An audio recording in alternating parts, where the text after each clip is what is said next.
Hello, it's Silas for DinoPC, and today we're checking out Corsair's brand new 270R case.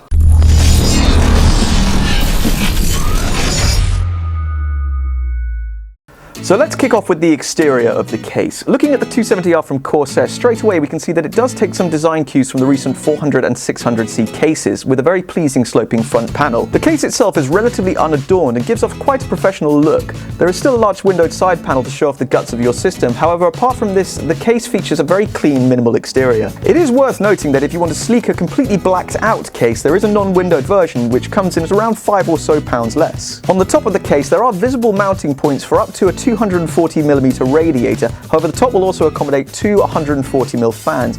Mounting for the 240mm radiator is offset, so you shouldn't encounter any interference with the motherboard. On the front right-hand side, you can find all your typical front I/O, power, reset switches, and hard drive activity LED.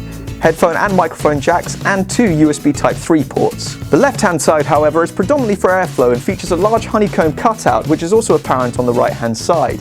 These cutouts should provide plenty of airflow if you choose to mount a liquid cooler on the front of the case. At the rear of the case, you will find a pretty traditional layout with standard motherboard I/O cutout, mounting for our 120mm fan or AIO cooler, with clever rails for mounting in different positions, 7 expansion slots, and a standard ATX power supply cutout. Moving on to the inside of the case, firstly the full side panel window is acrylic and covers almost the whole side panel, which is nice, perfect for showing off your new build. It being acrylic, however, you will encounter the expected scratches and fingerprint marks if you don't treat it properly. Looking at the inside of the case now, it is really nice to see that Corsair have focused on a clean interior, utilising a PSU shroud for hiding unsightly cables, and a really clever move has been to slightly lift the motherboard backplate away from the side panel towards the front of the case, allowing for a bit more cable management room. This particular case is built to house up to and include a standard ATX motherboard, and there are also a few cable management cutouts to neatly route your cables. The PSU cover has a large honeycomb cutout which should help get some air to your power supply if you decide to mount it with the fan facing up. There are also cutouts for the GPU power cables, but unfortunately none for the front I/O, which is a bit of a shame as it means routing these cables along the bottom or behind the motherboard. Not the worst, but a little bit inconvenient. It is worth noting that there is a plastic and mesh fan filter for the power supply, which is removable at the rear of the case. This does kind of also make you wonder why you would elect to have the PSU oriented pulling in air from inside the case, rather than to make use of this filtered intake. From the inside at the front, mounting for up to a 360mm radiator is visible, and one LED 120mm fan is also included. There are also the same railed mounts for 280mm radiators or AIO liquid coolers, and the rails do allow some flexibility with mounting orientations. The front is removable, held in place with a few pins, making it toolless, but it is actually a little bit tricky to remove. It took me a couple of attempts to get purchased on the front, but there is a small plastic lip at the bottom. At first I was a little bit worried that I might damage something, but it only needed a little bit of force to remove it, and this I'd imagine is the sort of thing that would loosen up over time. The front I/O is also separate from the front panel and attached to the case, which does make removing the panel way easier when you have all your cables neatly cable tied and managed. The front filter is incorporated into the front panel with a few mesh strips.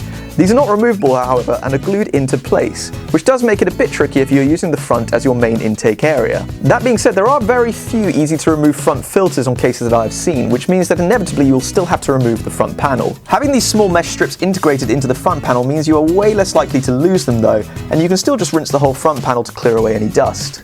Moving back to the inside, there is a large motherboard cutout for installing or swapping CPU coolers, and there is also another included plain 120mm case fan at the rear of the case, installed as standard as exhaust. Personally, I would like to swap the included fans, allowing the LEDs to better show off your build, and to me it would make more sense to do this as standard. The small angle bend in the motherboard tray is really smart though, as mentioned, providing some more space for cable management and also supporting the case overall, providing some rigidity. There are also small cutouts just past the PSU shroud where you would typically expect to find hard drive cages.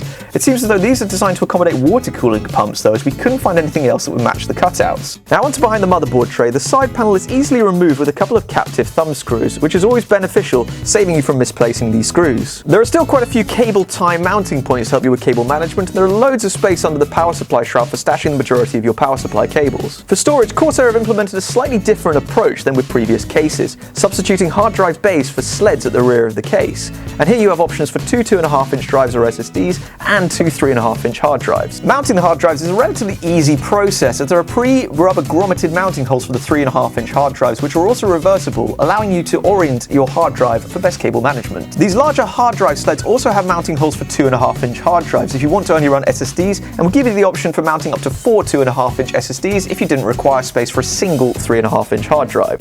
Once your hard drive is mounted to the sled, it's a simple case of sliding the 2 tabs into the small cutouts and securing to the rear of the motherboard tray using the single captive thumb screw on the sled itself. This is a relatively easy and clean way of mounting your storage. However, if pushed, I must say that I prefer the removable hard drive bays from previous cases like the 600T, as this did allow for a bit more flexibility in the number of hard drives you can install.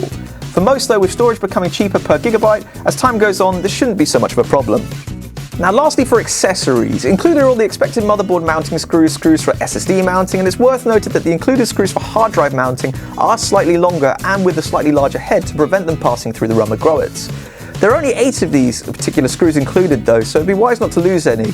You do also get a few cable ties to get you started with your cable management. Now to summarize, this version that we have here with the windowed side panel is going to be coming to market around about the sort of £65 or so mark, and then there is going to be a non-window version which is going to be around about £60 or so, so there's only going to be about £5 difference whether or not you want to go for the windowed version or the non-windowed version. But of course, at this sort of £60 to £70 or so price mark, there are actually loads of other competing cases which are going to be coming into market at about the same price with different feature sets. You're going to be looking at different cases like, say for instance, NZXT's S340, you've even got sort of like Thermaltake's View 27, or even some of Corsair's other cases like maybe the Speco 3, around about the sort of £50 to £60 sort of price mark. Those cases are going to be kind of competing with this one, and to be truly honest, the downsides that I kind of found with this case aren't really enough to dissuade me from it. You're going to find that there are going to be downsides and sort of little bits that are lacking with any of these other cases around about that same sort of price mark on the market today. That being said, alongside the sort of incredible versatility of this case, it having sort of options for different radiator mounts at the top and at the front, and sort of options for even sort of like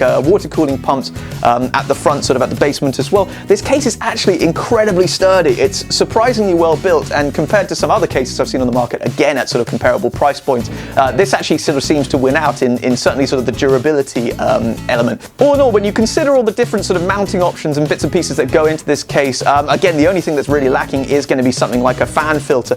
This could be a really good case for somebody who, again, wasn't looking at spending thousands and thousands of pounds, wanted to actually have a good gaming computer visible through the side panel window that from the front is going to be a little bit more understated, maybe a little bit more sort of office environment-y. That being said, it's not by any means a bland case. As mentioned, there are interestingly sort of options like an LED sort of 120mm fan at the front, and even mounts for sort of like a water cooling pump. So things that are going for it that do suggest that it could be sort of a viable option for even a slightly more sort of high spec build. If you were going to be going for like a completely straight 100% gaming build, you might want to try and drum up the extra sort of 20 or so pounds. I know sort of the 400C from Corsair is available most of the time at a little bit more than that, but if you check on Amazon, say today, you probably find it for around about the 85 or so price point, and that, as kind of gaming cases go with the very full acrylic side panel window, is probably a better option to go for if, as I mentioned, you're going for more of a gaming oriented build. But if you do really like what you see and you really want to hold out for this particular case, the 270R, then it will be available sort of towards the end of December, maybe sort of early January. All that being said though, what are your thoughts? Like, do you like this case, or are there other cases that come into the market at the same sort of price point that you might be more inclined to go towards if you were going to be building a computer today? Make sure you leave a comment below with your opinion, and of course always like or sort of dislike, but let us know why. Tell us why you enjoyed the video or why you disliked the video, and we'll always try and make improvement based on your comments. But that's going to be it for me today. I hope you've enjoyed this little rundown of the new 270R, and I'll see you in the next one.